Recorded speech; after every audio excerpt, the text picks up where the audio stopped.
अमरावती जिल्ह्यामध्ये सूर्याचा प्रकोप अद्यापही चालूच आहे।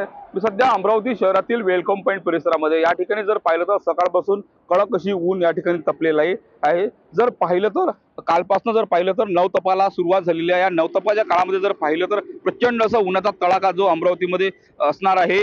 एकंदरीत जर पाहिलं तर विदर्भामध्ये गेल्या महिन्याभरापासून 45 आणि 46 अंशाच्या वरच या ठिकाणी पारा आहे आणि गेल्या 24 तासामध्ये जर पाहिलं तर 7 लोकांचा मृत्यू झालेला आहे। या संपूर्ण संदर्भात माझ्यासोबत बोलण्यासाठी हवामान तज्ञ अनिल बंड सर आहे। सर काय सांगणार, 7 लोकांचा या ठिकाणी मृत्यू झाल्याची शक्यता वर्तवण्यात आली आहे उष्माघाताने।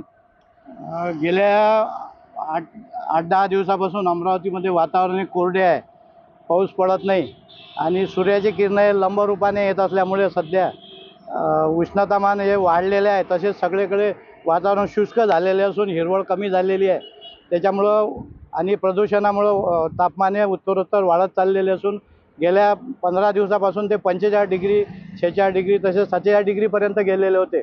कालचे तापमानसुद्धा 45 डिग्री होते आणि उद्यासुद्धा ते 45 डिग्रीच्या आसपास राहण्याची शक्यता आहे। केरळमध्ये मान्सून पोहोचण्यासाठी कदाचित 29-30 तारीख उगवू शकते, त्यामुळे इकडेही थोडे पावसाचे आगमन लांबू शकते।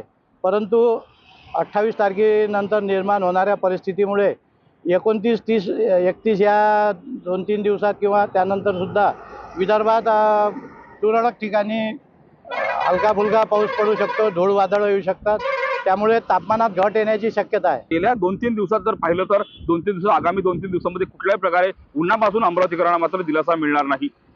सूरज दहाट, लोकशाही मराठी, अमरावती।